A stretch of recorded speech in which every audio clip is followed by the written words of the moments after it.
भारत के चंद्रयान-3 और रशिया के लूना 25 के लैंडर को मून की सरफेस पर सॉफ्ट लैंडिंग करते हुए देखने के लिए पूरी दुनिया उत्सुक थी। 47 साल बाद ऐसे समय में रशिया द्वारा मून पर भेजा गया उसका लूना 25 लैंडर मिशन फेल्ड हो गया है। वहीं भारत ने चंद्रयान-3 की सॉफ्ट लैंडिंग कराकर एक नया इतिहास रच दिया है। लूना 25 को 10 अगस्त को सोयुज 2 रॉकेट द्वारा अंतरिक्ष में लॉन्च किया गया था। इसने 16 अगस्त को मून की ऑर्बिट में प्रवेश किया।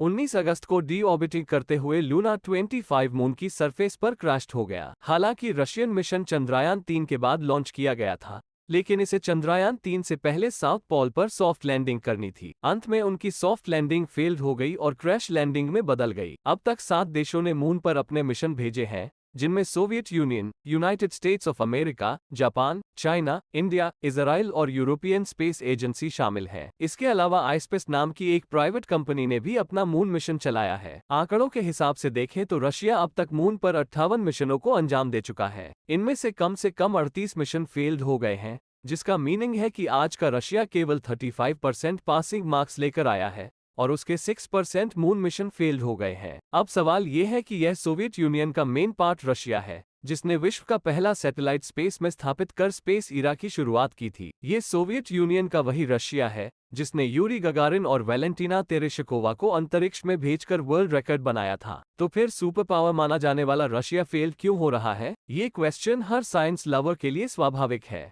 एक बार ऐसा हुआ कि वेस्टर्न साइबेरिया में ओब नदी पर एक निचले शहर सरगुट के पास रशियन ग्राउंड फोर्स के सैनिक अचानक अपने मिलिट्री व्हीकल्स के साथ प्रकट हुए। बात 1976 में रशिया के साइबेरिया एरिया की है।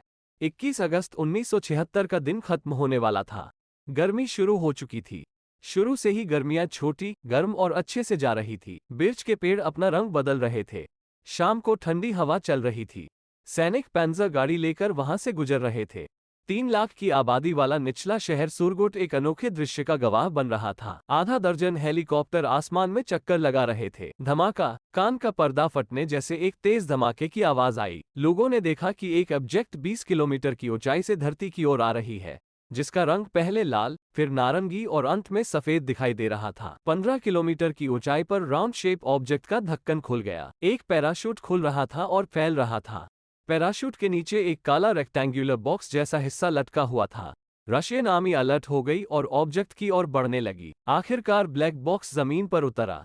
पैराशूट जमीन पर तैनात कुछ ही सेकंड में ग्राउंड फोर्स के एक मिलिट्री व्हीकल के पास में आकर रुका। सोल्जर्स ने बक्सा उठाकर गाड़ी में रख लिया।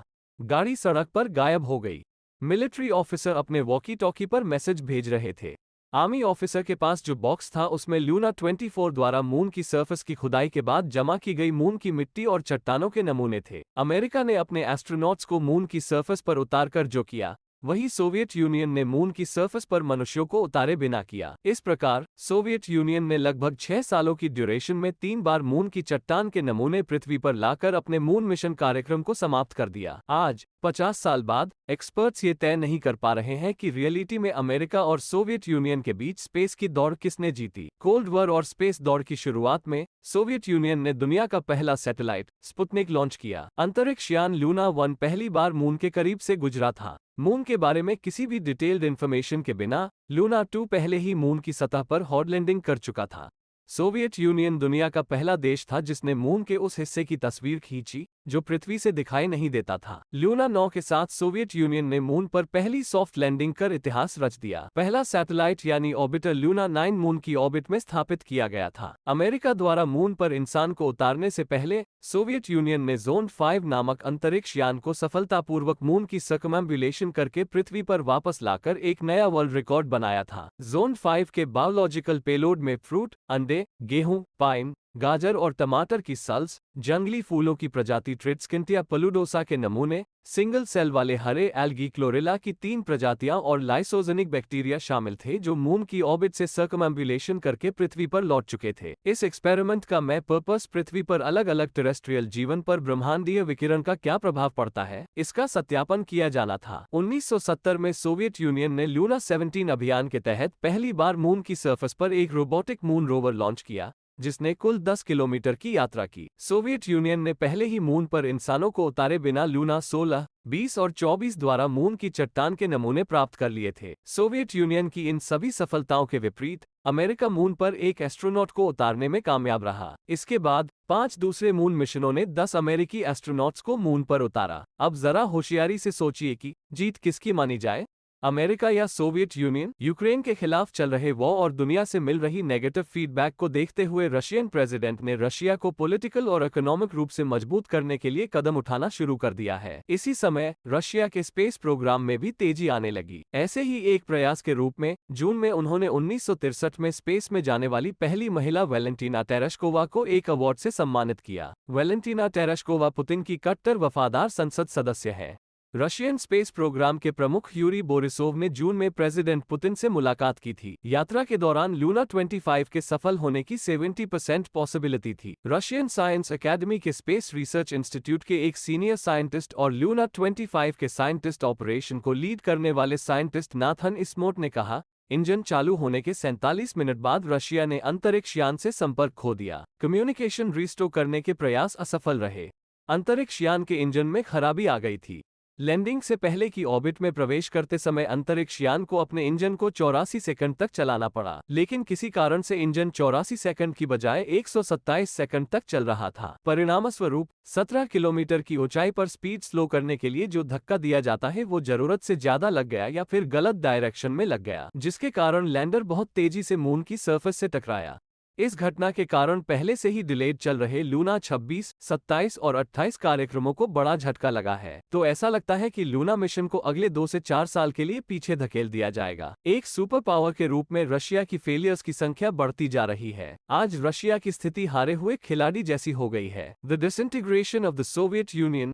26 दिसंबर 1991 को union of Soviet socialist republics का डिवीजन हो गया। सोवियत यूनियन के डिसोल्यूशन के बाद डिक्लासिफाइड डॉक्यूमेंट्स बताते हैं कि रशिया ने अपने एक रशियन एस्ट्रोनॉट को मून पर भेजने की पूरी तैयारी कर ली थी। 2 मून पर उतरने में सक्षम लूनर रोवर का सफलतापूर्वक परीक्षण किया गया। 3 ह्यूमन ऑर्बिट को बनाए रखने में सक्षम एक ऑर्बिटर जोन 5 पहले ही विकसित किया जा चुका था। 4 मून की सरफेस पर उतरने में सक्षम एस्ट्रोनॉट्स की एक टीम पहले ही तैयार की जा चुकी थी। एस्ट्रोनॉट्स को कहां उतारे, जगह का चयन पहले ही हो चुका था।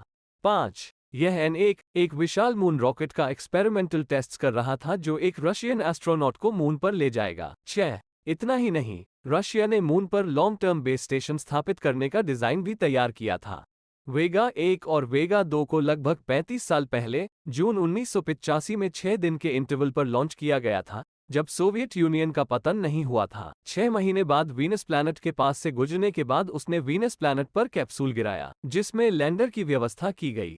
सोवियत यूनियन ने वीनस प्लैनेट पर सक्सेसफुली लैंडर उतारकर नया इतिहास रचा। मार्च 1986 में दोनों अंतरिक्ष यान 8046 किलोमीटर की दूरी से हेली धूमकेतु के पास से गुजरे। पॉसिबली सोवियत यूनियन की आखिरी चमकदार सफलता थी। अब पॉलिटिकल, साइंटिफिक, इकोनॉमिक, टेक्निकल वातावरण में बड़े परिवर्तन हुए। रशिया ने मार्स पर 2 मिशन भेजे, 1988 में और 1996 में सोवियत यूनियन के टूटने के बाद, जो पूरी तरह फेल हो गया। यहां से तो रशिया बैठा नजर आ रहा है। रशिया ने भी कई बार एस्ट्रोनॉट्स को पृथ्वी की लोअर ऑर्बिट में भेजा है। आज इंडिया और चाइना सोवियत यूनियन के दिखाए रास्ते पर चलते हुए अपने अपने स्पेस प्रोग्राम चला रहे हैं। फिर सोवियत यूनियन के इतने वीरतापूर्ण और स्वर्णिम इतिहास के सामने हम 47 सालों के बाद लूना 17 के फेलियर का मूल्यांकन कैसे करते हैं?